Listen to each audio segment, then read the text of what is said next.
ಗೃಹ ಜ್ಯೋತಿ ಹಣ ಸರ್ಕಾರ ಕೊಡದಿದ್ರೆ ಜನರಿಂದ ವಸೂಲಿ. ಕೆಇಆರ್ಸಿಗೆ ವಿವಿಧ ಎಸ್ಕಾಂಗಳಿಂದ ಪ್ರಸ್ತಾವ. ರಾಜ್ಯದ ಜನರಿಗೆ ಶುರುವಾಯಿತು ಹೊಸ ತಲೆನೋವು.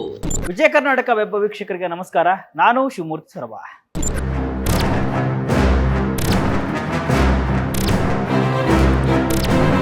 ಗ್ಯಾರಂಟಿ ಯೋಜನೆಗಳಿಂದ ರಾಜ್ಯದ ಬೊಕ್ಕಸ ಖಾಲಿಯಾಗಿದೆ. ರಾಜ್ಯ ಸರ್ಕಾರ ದಿವಾಳಿಯಾಗಿದೆ. ಅಭಿವೃದ್ಧಿ ಕೆಲಸಗಳು ನಡೀತಾ ಇಲ್ಲ ಅಂತ ವಿಪಕ್ಷಗಳು ಆರೋಪ ಮಾಡುತ್ತಿರುವ ಬೆನ್ನಲ್ಲೇ ಶಾಕಿಂಗ್ ವಿಚಾರವೊಂದು ಹೊರಬಿದ್ದಿದೆ.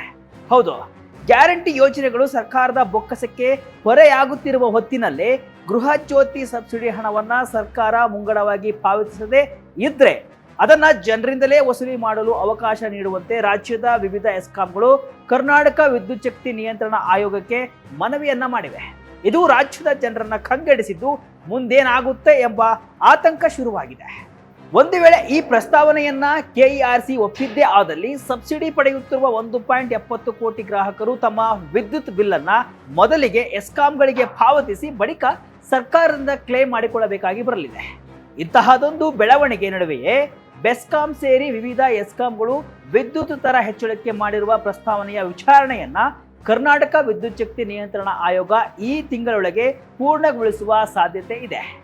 ಆ ನಂತರ ಕರ್ನಾಟಕ ವಿದ್ಯುತ್ ಶಕ್ತಿ ನಿಯಂತ್ರಣ ಆಯೋಗ ಏಪ್ರಿಲ್ 1ರಿಂದ ಅನ್ವಯವಾಗುವಂತೆ ವಿದ್ಯುತ್ ದರ ಹೆಚ್ಚಳ ಮಾಡಿ ವಿದ್ಯುತ್ ಗ್ರಾಹಕರಿಗೆ ಶಾಕ್ ಅನ್ನು ನೀಡಲಿದೆ. ಅಲ್ಲದೆ ಈ ಬಾರಿ ಕೇವಲ 1 ವರ್ಷದ ದರ ಏರಿಕೆ ಬದಲಿಗೆ ಮುಂದಿನ 3 ವರ್ಷಗಳ ದರ ಏರಿಕೆಯನ್ನ ಒಮ್ಮೆಗೆ ಅನುಮೋದಿಸಿ ಅದನ್ನ ಕೆಇಆರ್ಸಿ ಘೋಷಿಸುವ ಸಾಧ್ಯತೆ ಇದೆ. ಜನರಿಂದಲೇ ಹಣ ವಸೂಲಿ.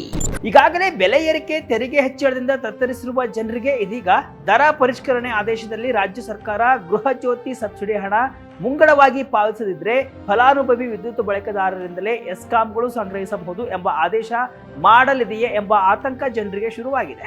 ಯಾಕಂದ್ರೆ ದರ ಪರಿಷ್ಕರಣೆಗೆ ಮನವಿ ಮಾಡಿರುವ ಎಸ್ಕಾಂಗಳು ಗೃಹ ಜ್ಯೋತಿ ಸಬ್ಸಿಡಿ ಹಣವನ್ನ ಸರ್ಕಾರ ಮುಂಗಡವಾಗಿ ಪಾವತಿಸುವಂತೆ ಮಾಡಬೇಕು ಅಂತ ಕೆಇಆರ್ಸಿಯನ್ನ ಕೋರಿವೆ. ರಾಜ್ಯ ಸರ್ಕಾರವು 200 ಯೂನಿಟ್ಗಿಂತ ಕಡಿಮೆ ವಿದ್ಯುತ್ ಬಳಸುವ ಗೃಹ ಬಳಕೆದಾರರಿಗೆ ಸಬ್ಸಿಡಿ ಯೋಜನೆ ಜಾರಿ ಮಾಡಿದೆ.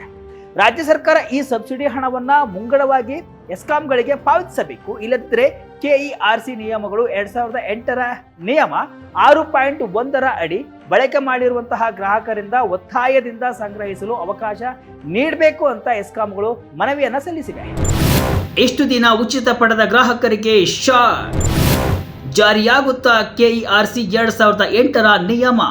ಈ ಮನವಿಯನ್ನ ಕೆಇಆರ್ಸಿ ಪರಿಷ್ಕರಿಸುವ ಸಾಧ್ಯತೆ ಕಡಿಮೆ. ಒಂದೊಮ್ಮೆ ಪುರಸ್ಕರಿಸಿದ್ರೆ ರಾಜ್ಯದಲ್ಲಿ ಗೃಹ ಜ್ಯೋತಿ ಯೋಜನೆ ಲಾಭ ಪಡೆಯುತ್ತಿರುವ 1.70 ಕೋಟಿ ಗ್ರಾಹಕರಿಗೆ ಹೊಸ ಶಾಕ್ ಕಾದಿದೆ.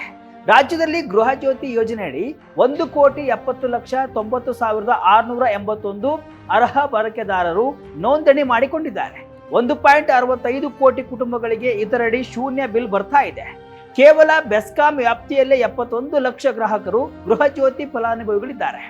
ಫಲಾನುಭವಿಗಳಿಗೆ ಪ್ರತಿ ವರ್ಷ ರಾಜ್ಯ ಸರ್ಕಾರ 1.62 ಕೋಟಿ ರೂಪಾಯಿಯನ್ನ ಸಬ್ಸಿಡಿಯನ್ನ ಎಸ್ಕಾಂಗಳಿಗೆ ಪಾವತಿಸಬೇಕು.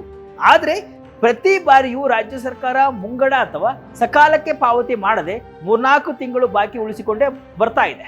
ಇದೀಗ ಕೆಇಆರ್ಸಿ 2008ರ ನಿಯಮ 6.1 ಅನುಷ್ಠಾನವನ್ನ ಮಾಡಿದ್ರೆ ರಾಜ್ಯ ಸರ್ಕಾರ ಮುಂಗಡವಾಗಿ ಸಬ್ಸಿಡಿ ಹಣ ಪಾವತಿಸಬೇಕು.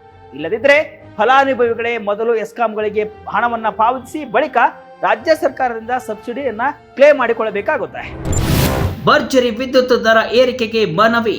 ಬೆಸ್ಕಾಂ ಸೇರಿ ರಾಜ್ಯದ ವಿವಿಧ ಎಸ್ಕಾಂಗಳು ಮುಂದಿನ 3 ವರ್ಷಗಳ ಅವಧಿಯ ವಿದ್ಯುತ್ ದರ ಹೆಚ್ಚಳವನ್ನ ಒಂದೇ ಬಾರಿಗೆ ಪ್ರಕಟಿಸುವಂತೆ ಕರ್ನಾಟಕ ವಿದ್ಯುತ್ ಶಕ್ತಿ ನಿಯಂತ್ರಣ ಆಯೋಗಕ್ಕೆ ಪ್ರಸ್ತಾವನೆಯನ್ನ ಸಲ್ಲಿಸಿದ್ದು, ಪ್ರತಿ ಯೂನಿಟ್ಗೆ 37 ಪೈಸೆಯಿಂದ ಬರೋಬ್ಬರಿ 1.32 ರೂಪಾಯಿವರೆಗೆ ಹೆಚ್ಚಳಕ್ಕೆ ಮನವಿಯನ್ನ ಮಾಡಿವೆ ಅಂತೆ.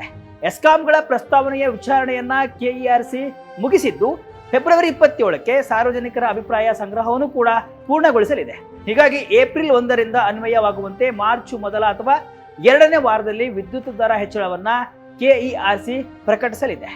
ಈ ವೇಳೆ 3 ವರ್ಷಕ್ಕೂ ಒಮ್ಮೆಯೇ ಹೆಚ್ಚಳ ಮಾಡಲಿದೆಯಾ ಅಥವಾ 2025-26ನೇ ಸಾಲಿಗೆ ಮಾತ್ರ ಅನ್ವಯವಾಗುವಂತೆ ಪ್ರಕಟಿಸಲಿದೆಯಾ ಎಂಬ ಬಗ್ಗೆ ಕುತೂಹಲವಂತೂ ಮೂಡಿದೆ.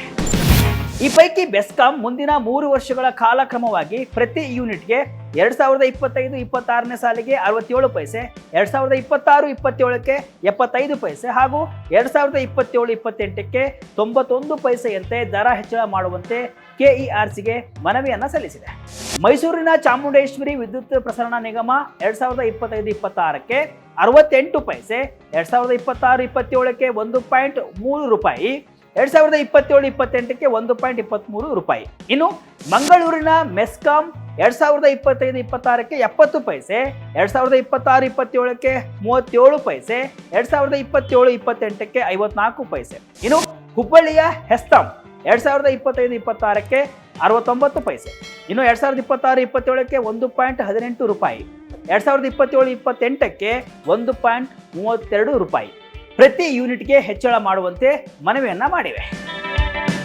ವಿದ್ಯುತ್ ಉತ್ಪಾದನೆ ಖರೀದಿ ಪ್ರಕರಣ ವೆಚ್ಚ ಹೆಚ್ಚಾಗ್ತಾ ಇದೆ. ಹೀಗಾಗಿ ಅನಿವಾರ್ಯವಾಗಿ ದರ ಹೆಚ್ಚಳ ಮಾಡಬೇಕು ಅಂತ ಎಸ್ಕಾಂಗಳು ಮನವಿಯನ್ನ ಮಾಡಿದ್ದು, ಮುಂದಿನ 3 ವರ್ಷಗಳಿಗೆ ಅನ್ವಯವಾಗುವಂತೆ ದರ ಹೆಚ್ಚಳಕ್ಕೆ ಮೊರೆಯನ್ನ ಇಟ್ಟಿವೆ. ಈಗ 2027-28ನೇ ಸಾಲಿನವರೆಗೂ ದರ ಹೆಚ್ಚಳ ಮಾಡಿದ್ರು ಮುಂದಿನ ವರ್ಷಗಳಲ್ಲೂ ಕೂಡ ನಿರ್ವಹಣಾ ವೆಚ್ಚ ಹೆಚ್ಚಳ ಹಾಗೂ ಇಂಧನ ನಿರ್ವಹಣಾ ವೆಚ್ಚದ ಅಡಿ ಮತ್ತೆ ದರ ಹೆಚ್ಚಳ ಮಾಡಬಹುದು. ಆಗಾಗ 2 ಬಾರಿ ದರ ಏರಿಕೆ ಪೆಟ್ಟು ಗ್ರಾಹಕರಿಗೆ ತಗುಲಲಿದೆ.